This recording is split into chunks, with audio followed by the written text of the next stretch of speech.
Iyi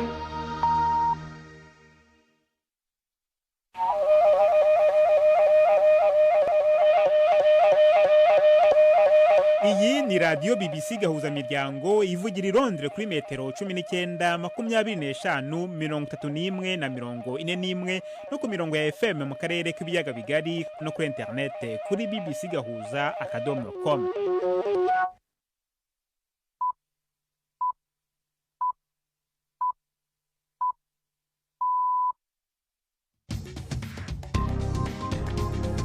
Ubu ni saa 10 n'igice ku isaha mpuzamahanga ya GMT, ni saa 12 n'igice ku isaha yo mu Rwanda no mu Burundi. Muri studio muri kumwe na Jacques Niyitegeka. Izi ni ingingo z'ingenzi zigize aya makuru. Mu Rwanda habaye umuhango wo kurahiza abadepite bashya nyuma y'amatora yabaye mu kwezi gushize kwa karindwi. Mu Rwanda kandi hirya no hino mu gihugu hakomeje ibikorwa byo kuvugurura insengero zafunzwe mu gihe izindi zigifunze kubera ko zitubahirije amabwiriza ya leta mu bijyanye n'ubuzima n'umutekano. Insengero zitwegere hafi ya zose zirafunze, ku buryo ushobora kugera nko mu birometero 5-10 utabona nk'urusengero rufunguye. Urumva rero ntago bwa buryo bwo kubona aho umuntu yasengera yenda hakora ntahahari.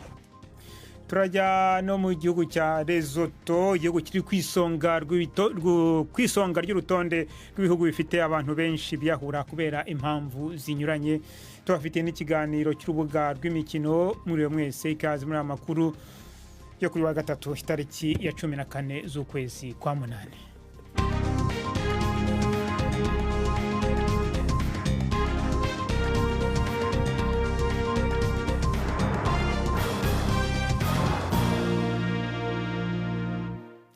Aya makuru yose ku buryo burambuye ni mukanya. Prudence Ngyumva amaze kutugezaho muri make amakuru y'ingenzi avugwa hirya no hino ku isi. Ukraine iravuga ko izashyiraho icyo yita inzira z'ibikorwa by'ubutabazi mu karere k'Uburusiya ka Kursk mu rwego rwo kwemerera abasivile kuva mu gace ingabo zayo zigenzura. Minisitiri w'intebe wungirije wa Ukraine yavuze ko abantu bazashobora guhungira mu bindi bice by'Uburusiya cyangwa muri Ukraine, kandi imiryango ikora ubutabazi izemererwa kuhagera. Kyiv iranavuga ko iri gushyiraho agace ko kwirinda ko Uburusiya burasa hakurya y'umupaka wayo. Mu kiganiro n'abanyamakuru i Helsinki, minisitiri w'intebe wa Finland Petteri Orpo wari kumwe na mugenzi we wa Estonia yavuze ko ashyigikiye ibitero bya Ukraine i Kursk. Uburusiya bwatanguye gutera hadakurikijwe amategeko Ukraine haraheze hafi imyaka 3. Buri munsi baratera abanya-Ukraine ibisagara, ibitaro, amashure n'izindi nyubakwa. Nico gituma nibaza ko Ukraine ifise uburenganzira bwo kwivuna, kandi nta nkeka ko bashobora gukora ibitero i Kursk. Ukraine iranavuga ko ingabo zayo zikataje imbere ku butaka bw'Uburusiya zanafashe bunyago abasirikari 100 b'Uburusiya mu gitondo, ariko Uburusiya buravuga ko ikomeza ry'abasirikare ba Ukraine ryahagaritswe. Itangazamakuru mu Budage riravuga ko inyandiko z'amategeko zo guta muri yombi zasohorewe umugabo wo muri Ukraine ukekwa gushwanyaguza imiyoboro ya gaze mu nyanja ya Baltike yatwaraga gaze iva mu Burusiya ijya mu Budage, ariko yibasiwe mu myaka 2 ishize. Nyuma y'amezi Uburusiya bumaze gutangira intambara yuzuye yo gutera Ukraine, ukekwa n'umushoferi w'umubwene gihugu bwa Ukraine uzwi nka Volodymyr Z yigeze kuba muri Polonye. Abategetsi baho bavuze ko Ubudage bwaboherereje izo nyandiko z'amategeko, ariko ko uwo mugabo yasubiye mu gihugu cye mu kwezi gushize. Abategetsi Berlin banze kugira icyo babivugaho. Igabanuka ry'ibiciro muri Leta Zunze Ubumwe za Amerika ryageze ku rugero rwo hasi mu gihe cy'imyaka irenga 3. Ikiguzi cyagabanutseho gato ku rugero rwa 2.9% mu kwezi kwa karindwi ugerekeranyije n'umwaka ushize. Iyi mibare myiza kurusha uko yari yitezwe isobanuye ko Banki Nkuru ya Amerika izashobora kugabanura urugero rw'inyungu ku nguzanyo igihe izaba yongeye guterana mu kwezi gutaha. Izamuka ry'ibiciro ni ikibazo gikomeye mu matora ya perezida wa Leta Zunze Ubumwe za Amerika. Urugero rwabyo rwazamutse mu myaka 2 ishize igihe rwageraga ku 9%. Umuyobozi w'urwego rushinzwe ubuzima ku isi OMS aravuga ko ari gusaba inama kureba niba yatangaza impuruza yihutirwa ku rwego rw'isi kubera indwara y'ubushita bw'inkende yandura vuba ikomeje gukwirakwira. Muri uyu mwaka habonetse ubwandu 14,000 ndetse n'impfu 450 muri Repubulika ya Demokarasi ya Kongo. Tedros Adhanom Ghebreyesus yavuze ko ubwandu bushya 90 bwagaragaye mu mezi make ashize mu bihugu 4 bituranye na Repubulika ya Demokarasi ya Kongo birimo Burundi, Kenya, u Rwanda na Uganda. Ejo hasi gishize kuwa kabiri urwego rushinzwe ubuzima muri Afurika CDC rwatangaje ibihe by'ubutabazi byihutirwa mu rwego rw'ubuzima. CDC yatanze impuruza ko monkeypox ishobora kurenga igaruriro hatageze ingamba zifatwa. Iri tangazo s'amajambo yo guheza ibwirizwa gusa n'akamo gakomeye kuko hategerezwa kugira igikozwe. Nikigaragaza yuko tudashobora kwama tuvura aho gukinga. Dutegerezwa guhaguruka hakiri kare tugakerebuka mu kuzibira ico kiza. Intumwa ya Amerika iyoboye ibiganiro byo kugera ku gahenge muri Sudani yasabye ingabo kohereza abazihagarariye mu biganiro mu Busuwisi. Tom Perreo yavuze ko amagi ateye ubwoba muri Sudani agomba guhagarara. Inyeshyamba z'umutwe wa Rapid Support Forces zitavuga rumwe na leta zohereje abazihagarariye mu biganiro, ariko igisirikare cya Sudani kinubiye ko igihugu cya Emirates Zunze Ubumwe z'Abarabu UAE ziriyo nk'indorerezi. UAE ibonwa cyane nk'ifasha abarwanyi ba RSF. Abantu miliyoni 10 bakuwe mu byabo n'intambara, kandi hatanzwe impuruza inshuro nyinshi ko inzara iri hafi gusakara mu gihugu hose. Umuryango w'abibumbye watanze indi mpuruza ko isenyurwa ry'urwego rw'amazi n'ibikorwa by'isuku muri Gaza biri guharura inzira zitera indwara zandura. Loni iravuga ko ibimenyetso birenga 100,000 byerekana umubiri uhinduka umuhondo kubera ubwandu bw'umwijima biterwa n'indwara ya hepatitis A byagaragaye kuva mu kwezi kwa 10 intambara igitangira. Hari n'ubwoba rero bukomeje kuzamuka bw'imbasa yagaragaye mu miferege y'amazi ivamo mu miferege y'amazi atanga mu miferege y'imyanda iva ku mazi. Mu mbabarire, inzego nke zishobora gukora muri Gaza zirakorera ku murundo w'imyanda, ndetse iyo myanda iva mu mazi yanageze mu mihanda. Benshi mu baturage barenga 2 miliyoni bakuye mu byabo. Bamwe barara rwantambi mu bucucike bw'amahema ari mu mwanda uteye inkeke. Jacques, urakoze Prudence Ngiyumva.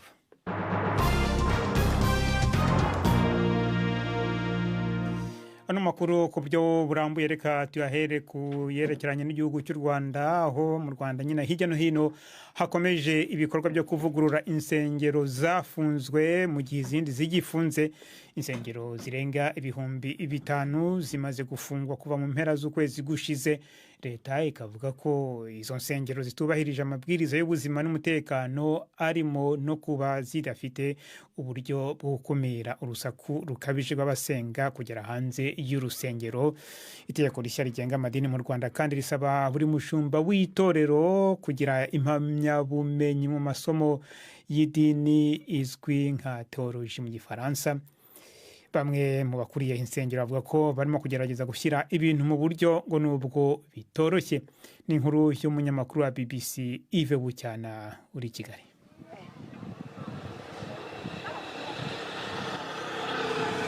Kuri Kiliziya Gatolika ya Ngoma, Nibagwire Donatira yaraje gusenga, ariko asanze ibintu byahindutse. Kiliziya imaze iminsi ifunze, kimwe mu byemezo bitoroheye abandi bakristo nkawe aho insengero zifunze. Garuka nyine nuko turi kuguma mu rugo, kandi harimo abantu bashaje babashaga kugera nkangaha, none ntibakishoboye kuza. Kandi noneho urareba urubyiruko rwishi rwazaga rugasenga, ubu rwaraguye. Use murumva ko barimo bibere mu byabo bindi, ingeso mbi zirimo ziriyongera, kandi umuntu yasengaga zikagabanukaho gakeya. Nyagasana akabijyamo akadufasha. Mu gihugu hose insengero zirenga 5,000 n'imisigiti zarafunzwe kuva mu mpera z'ukwezi gushize, ku mpamvu leta ivuga ko ari ukutubahiriza amabwiriza, cyane cyane agendanye n'imyubakire.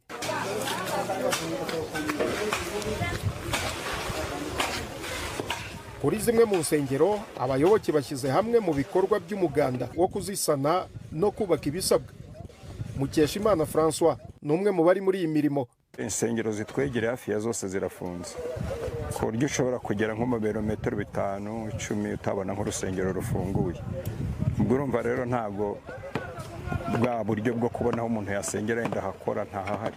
Leta ivuga ko gufunga insengero n'imisigiti atari ukubuza abantu gusenga, ahubwo ko ari ukurinda umutekano n'ituze by'abahasengera. Leta kandi ikavuga ko hari abasengeraga ahantu hashyira ubuzima bwabo mu kaga, nka hano ku isumo rya Mutete muri Gicumbi, mu nkengero z'imigezi, mu buvumo, ku misozi, mu butayu n'ahandi. Aho hose leta yarahafunze ihashyira n'abarinda umutekano. Insengero nyinshi kandi zafunzwe kuko utubahiriza uburyo bwo gukumira amajwi y'abasenga ngo bagateza umutekano muke abaturanyi nazo. Insengero kandi zisabwa gushyira amakaro imbere mu nyubako n'amapave hanze yazo, mu gihe umukuru w'urusengero agomba kuba afite impamyabumenyi ya teolojiya. Pasiteri Cyubahiro Charles ukuriye paruwasi ya Matyazo mu itorero ADPR yabwiye itangazamakuru ko ibyo basabwa bitaboroheye. Yadusaba ko duhamagara n'umutekinisiye aturuka i Kigali, araza araturebera, aratubwira ngo uru rusengero rwacu kugira ngo rujye mu sound proof tuzishyura $42 million. Ubwabyo abakristo mu ko ari nyinshi. Hanyuma hiyongereho gutunganya imbuga, amapave, arasaba miliyoni zirenga 4,700 izo batubariye. Hanyuma n'andi masuku tutarashyiramo ibindi bikoresho bagiye dusabwa, imirinda nkuba yiriho ariko za kizimyamwoto zirakenewe, hazakenerwa amapare bagiye badusaba, ariko urumva ko bigoye, ni umutwaro uremereye. Insengero za Pentecote ziri muri nyinshi zafunzwe mu Rwanda, zikunze kuyoborwa n'ababwirizabutumwa bavuga ko bafite impano kandi bagakora ibitangaza. Umubare munini w'Abanyarwanda n'Abakristo, ariko hari n'abandi bagikurikiza imigenzo gakondo. Abategetsi bavuga ko bari guhagurukira izo nsengero kuko zagize igihe cy'imyaka 5 yo kuzuza ibisabwa. Yves Bucyana, BBC Gahuzamiryango, i Huye mu majyepfo y'u Rwanda. Reka noneho twerekeze muri Lesotho, igihugu gito kiri mu majyepfo ya Afurika kizungurutsweho cyakabaye cyose n'igihugu cya Afurika y'Epfo. Ni igihugu rero gitangiye kumenyekana nabi kubera kuba ku isonga ry'ibihugu bifite umubare munini w'abantu biyahura ku isi, nk'uko bitangazwa n'ishami rya ONU rishinzwe ubuzima ku isi OMS. OMS ikaba ivuga ko uyu mubare w'abiyahura muri Lesotho wikubye kabiri w'igihugu gikurikiraho ku rutonde aricyo Guyana. Umunyamakuru wa BBC André Lombard yanyarukiye mu karere ka Leribe mu majyaruguru ya Lesotho guhura n'abarimo kugerageza kubonera umuti iki kibazo no kumenya zimwe mu mpamvu zibitera. Muri iyo nkuru ye harimo bimwe bishobora guhangayikisha abayumva, birimo n'ihohoterwa rishingiye ku gitsina. Muragezwaho na Mark Niyonkuru. Yes. Ni ku muhingamo ku munsi wa kabiri, umugwi w'abagore bakiri bato bakoraniye hamwe mu nama yabo iba rimwe mu kwezi. N'akaryo ko guhura ngo bayage naho icyo bavugana gikomeye cyane. Aba n'abantu bafasha abigeze kugira umugambi wo kwiyahura, badutumiye kumviriza ibyo baciyemwo. Nta hantu na hamwe abantu nk'abo bakenewe kurusha ngaha. Lesotho ifite urugero rw'abantu biyahura rwa mbere runini kurusha ikindi gihugu icyo ari cyo cyose ku isi. Ni inshuro 10 ku rugero rusange ku isi. Uyu mugore akiri muto avuga ingene ivyiyumviro vyo kwiyahura vyatanguye kumuzamwo inyuma yo gusambanywa ku nguvu. Nakomezaga gutekereza ko ari umuti wonyine, ariko sinabikoze. Nta ntege nifite zo kwiyahura. Ikintu cyonyine cyatumye ntabikora ni basaza banjye bankurikira. Nibaza ukuntu babyakira kuko barankunda cyane. Nubwo urugero rwo kwiyahura ari runini cyane, abagore bavuga ko ingwara zo mu mutwe ari ikintu kitavugwa. Iwacu aho mvuka, kwiyahura ni ikintu tutavuga. Bihabanye n'ibyo tugenderaho nk'Abanyafurika, imigenzo yacu biteye kubiri n'ibyo twemera nk'Abanyafurika ndetse n'umuryango muri rusange. Ariko tuba twirengagije ko ibyo bintu biriho na hano. Ndavuga nk'umuntu wabuze inshuti 3 ziyahuye, kandi nanjye ubwanjye nagerageje kwiyahura. Inyuma y'icyo gikorwa nabonanye n'umukozi w'imibano yatunganije icyo gikorwa. Lineo Rapoka numwe mu bantu bazi imbere mu rugamba rwo kurwanya icyabaye akaranda mu gihugu. Ni kubera iki yabiyahura ari benshi muri Lesotho ugereranije no mu bindi bihugu? Ahanini ntibamenye ingene bifata iyo bagize ingorane z'ubuzima bwo mu mutwe. Ntibafashwa bikwiye n'imiryango yabo, abagenzi canke izindi nshuti bafise. Baraca mu bibazo bitandukanye nko gusambanywa ku nguvu, ubushomeri no gupfisha abantu babo. izo ni zo mvo nyamukuru abenshi bahurirako.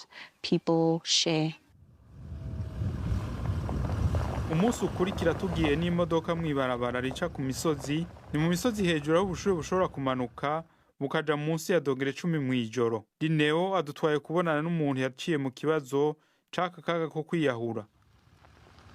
Kugira dushike ku nzu ya Matorange Moroyi, twavuye mu modoka yacu y'ijipe dufata inzira y'umudugo, hakurya y'uruzi turaheza turaduga mu misozi. Inyuma y'isaha n'inusu dushitse mu kigwati gitoya ahari utuzu duto duto tw'abasoto tumuzingi dusakajwe n'ivyatsi mu misozi y'ibihongo vy'amabuye ashashe kugwera mpende rw'amazi yabaye ibarafu. Dumela ndate.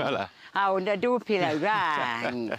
N'umutamakazi w'imyaka 79 yavyaye abana 10 ariko agifise imbaga. Umwe mu bana biwe b'abahungu Trohong yiyahuye afise imyaka 38. Trohong yari umuhungu mwiza, yari yarambariye ibibazo by'indwara ziwe zo mu mutwe. Umunsi yiyahura yaraje arambarira ati, mama, umunsi umwe uzokumva niyahuye. Yari afise ubwoba ko hamwe yogira ababibwira bazokwiyumvira ko ari umuntu ataca amaze adashobora gutorera umuti ibibazo vyiwe. Ubukene ni bwinshi, amahirwe nayo ni make muri Lesotho. Hafi ca kane c'abanyagihugu babayeho mu bukene bukabije, abarenga ica kabiri bashobora gukora bakora hakurya muri Afrika y'Epfo, ahanini mu kwimba ubutare. Ndifuza kumenya ico leta iriko irakora mu kugabanya imvo zituma abantu biyahura. Mokotu Makaranyane n'umushinga amateka ava mu mugambo uri ku butegetsi RFP agatwara komite jeje imibano yitaye ibibazo vy'amagara y'abantu. Twarakoze ibishoboka kugira ibitigiri bigabanuke. Inama nshinga amateka ntiyicaye ngo irere amaboko. Yaragerageje guhimiriza leta kugira ikore ibishoboka. Twarageze naho dusaba ko hoshingwa amategeko nk'ay'ibihe bidasanzwe. Birumvikana ko bitoroshe gutorera umuti ikibazo cabaye kiza ngaha. Hari imvo nyinshi zituma urugero ruguma ruri hejuru. Imvo z'ubutunzi, imibano, eka mbere n'iza politike. Ariko narabonye ububabare kwiyahura gutera ababuze n'inkovu bisiga mu kibano. Bizosaba guhagurukira ico kibazo mu mpande zose, kuva muri leta, abanyagihugu n'ikibano, kugira gitore inyishu. Niba ufite ibibazo by'ahamuka cyangwa kwiheba maze ukaba ukeneye ubufasha, ushobora kuvugana n'inzobere mu buvuzi cyangwa ukisunga imiryango itanga inkunga. Ibisobanuro birambuye ku bijyanye n'ubwo bufasha biboneka mu bihugu byinshi. Mushobora kubisanga kuri Befrienders Worldwide ku rubuga rwabo rwa internet wa eshatu@befrienders.org. Ni nyuma rero yo nkuru ya Andre Lomba mwakivugagaho na Mark niyo nkuru BBC gahuza miryango madukurikira kandi kuri Kisoro FM mu majyepfo ya Uganda.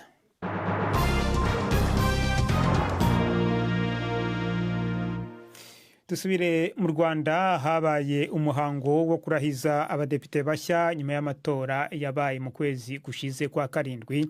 Madame Gertrude Kazarwa ukomoka mu shyaka PR niwe umuyobozi mushya w'inteko nshinga amategeko nyuma y'amatora arangiye kuri uyu mugoroba. Uyu mugore w'imyaka 60 wari usanzwe hari umusenateri agiye kuyobora inteko nshinga amategeko yiganjemo abategarugori.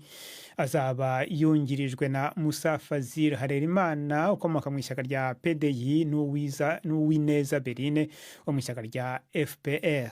Muri uyu muhango Perezida Paul Kagame yagarutse ku kibazo cy'inyeshyamba za FDLR, avuga ko amahanga yirengagiza cyangwa agashaka gukemura iki kibazo mu buryo butari bwo. Yanavuze kandi no ku kibazo cy'amasengero agera ku bihumbi 5 aheruka gufungwa. N'inkuru ya Jean Claude Mwambutsa. Yewe Kazarwa Gertrude ndahira u Rwanda ku mugaragaro ko ntazayemukira Repubulika y'u Rwanda. Madame Gertrude Kazarwa arahirira kuyobora inteko ishinga amategeko nyuma yo gutorwa na bagenzi be. Uyu mugore w'imyaka 60 akomoka mu ishyaka ry'ukwishyira ukizana kwa muntu PR. Yatowe hashingiwe ku itegeko rigena isaranganya ry'ubutegetsi rivuga ko umuyobozi w'inteko ishinga amategeko atagomba kuva mu ishyaka rimwe ry'umukuru w'igihugu. Perezida Paul Kagame waruyoboye uyu muhango yongeye kugaruka ku kibazo cy'umutekano mukeya mu karere. Yatunze agatoki amahanga yashinje kwirengagiza gukemura ibibazo cyangwa se ashaka gukemura uko bitari. Aha yavugaga ku kibazo cya FDLR yemeza ko ari kimwe mu bibangamiye umutekano kandi bititabwaho bikwiye. Ikindi kikaba ngo ni bakeya, abicanyi bake bababaye cyangwa bibavanaho icyaha gute. Ariko ababivuga muzi ibintu by'iterabwoba, terrorist kujya guterera ahantu hejuru se bagomba kuba bangaye. Kuri bo nibyo biremereye kurusha abantu bishe abantu miliyoni y'abantu hano bari aho bari hariya bahabwa intwaro na training n'ibindi byose na leta ya Kongo. Kuri ibyo niyo dukwiriye kubigendamo buhoro tugaceceka. Hejuru y'ibyo dufite abantu bari persecuted bava muri Kongo, muri Eastern Congo, hano mu Rwanda 130,000, 130,000. Muri uyu muhango Kagame yagarutse no ku kibazo cy'insengero zimaze iminsi zifungwa mu gihugu cyose. Umukuru w'igihugu yabaye nk'ushidikanya ku mumaro w'izi nsengero ugereranije n'ubwinshi bwazo. Naho ku nyigisho zitangwa Kagame yashyize mu majwi bamwe mu bashumba ndetse n'abemeza ko ari abahanuzi. Uhuye n'umuntu aravuga ngo urareba nijoro navuganye nayo, wahura n'undi akakubwira nawe ukundi Imana ibyo yamubwiye. Wahura n'undi ni umuhanuzi arahanura ibizaba ejo kuri kanaka no kuri kanaka. Mbere na mbere njyewe mpuye nawe ukambwira ibyo, nabanza kukubaza niba utari umusazi, nagusaba ubuhamya, evidence. Ibi ngibi uvuga yuko warayihuye n'Imana nyereka gihamya. Ariko abanyarwanda mwarapfuye mugera aha ngaha ku buryo umuntu aza akabarindagiza, ari umuntu warindagiye akaza akabarindagiza mugakurikira. Uretse abadepite, Perezida Kagame yongeye kugena Edouard Ngirente ku mwanya wa minisitiri w'intebe. Ni umwanya yaramazeho imyaka 7, dore ko yashyizweho mu mwaka wa 2017.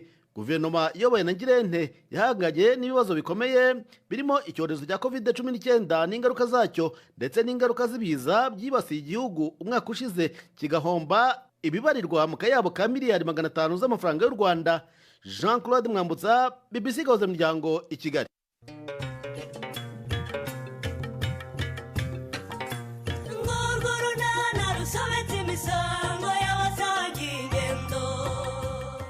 Mu kiganiro cyo kuri wa kane twabateguriye wabimenye ko yahindutse nk'inyamaswa.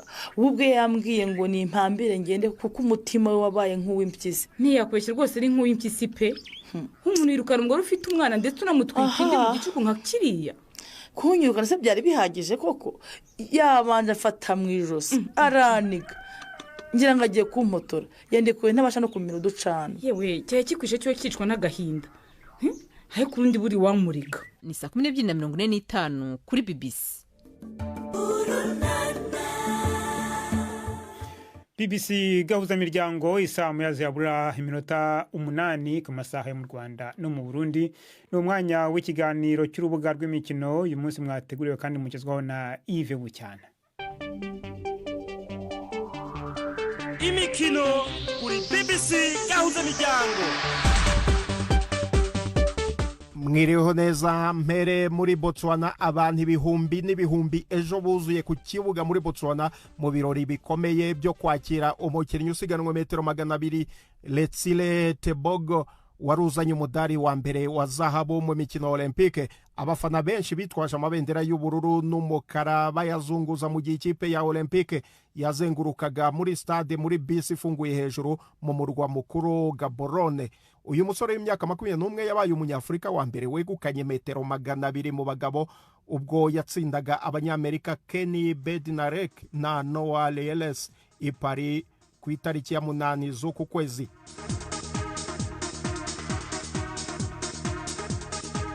Mu mpira w'amaguru, ikipe ya Manchester United yasinyishije ba myugariro babiri baturutse mu ikipe ya Bayern Munich, Matthijs de Ligt na Nusair Mazraoui, bikaba bishobora kuyitwara hafi miliyoni 60 z'amapaundi. De Ligt yasinye amasezerano y'imyaka 5 na Mazraoui amasezerano y'imyaka 4, bombi bafite amahitamo yo kongera undi mwaka. Kuri uyu wa gatanu ubwo Manchester United zabihura na Fulham muri Premier League, Mazraoui ashobora kwifashishwa mu mwanya wa Luke Shaw wavunitse. Nkiri mu mupira w'amaguru kandi muri iri joro nibwo hateganyijwe umukino ukomeye wa Super Coupe ku mugabane w'Uburayi hagati ya Real Madrid yo muri Espagne n'ikipe ya Atalanta yo mu Butaliyani. Real Madrid yatwaye igikombe gihatse ibindi cya UEFA Champions League, naho Atalanta itwara igikombe cya Europa League. Abakunzi ba ruhago bafite inyota n'amatsiko yo kureba umukinnyi mushya wa Real Madrid, umukinnyi wa mbere uhenze ku isi, Kylian Mbappe, waguzwe avuye muri Paris Saint-Germain. Muri tenisi, Naomi Osaka wahoze ku mwanya wa mbere ku isi mu bagore avuga ko umubiri afite atarumva neza ko ari uwe kuva yasubira mu mikino ya tenisi nyuma y'ikiruhuko cyo kubyara. Umuyapanikazi Osaka yagarutse muri tenisi mu kwezi kwa mbere nyuma yo kubyara umwana we wa mbere w'umukobwa witwa Shayi mu kwezi kwa karindwi 2023. Kuva icyo gihe Osaka wegukanye inshuro enye ibikombe by'amarushanwa akomeye, aracyahatana no kongera kumenyereza umubiri we no gusubira mu bihe byiza bya tenisi yahozemo, kuko atarongera kurenga 1/4 mu marushanwa ayo ari yo yose. Aha ni naho nsoreje amakuru y'imikino nari nabateguriye. Gendi Yves Bucyana. BBC gahuza miryango muri Afrika no kwisi yose. Urakoze Yves Bucyana. Reka tugume aho ngaho i Kigali na Yvette Kabatesi mu kiganiro cy'abagore.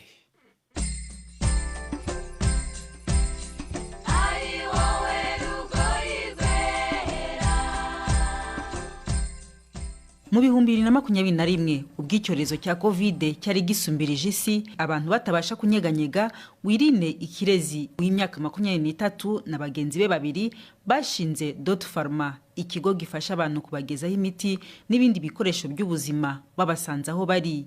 Iki kigo kifashisha ikoranabuhanga ngo cyazanye ibisubizo bitandukanye nk'uko Wirine abyemeza.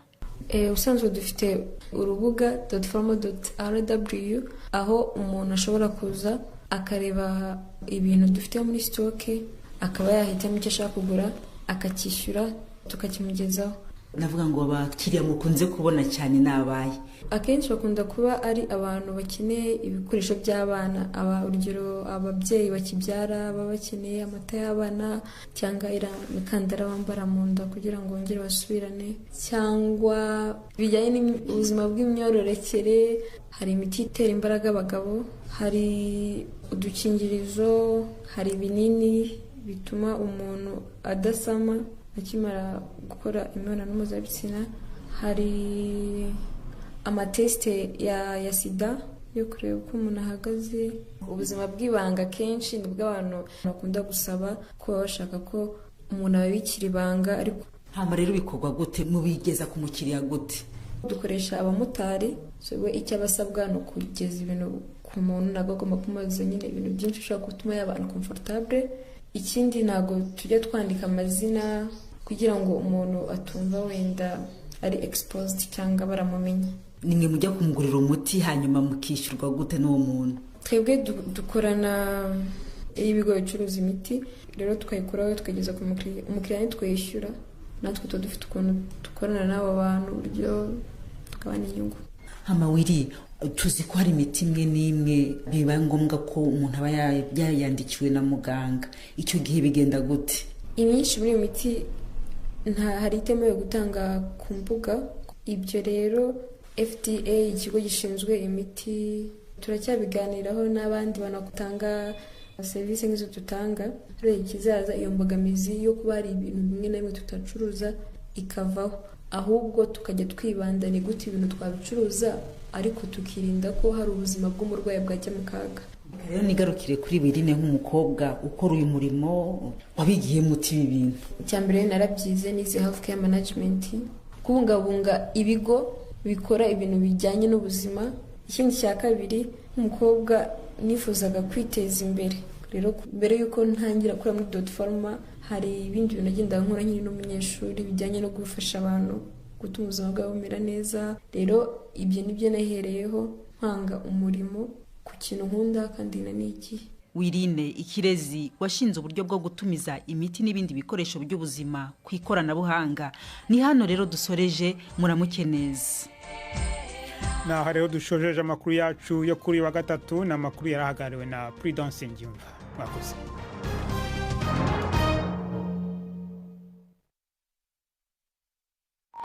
Thank you.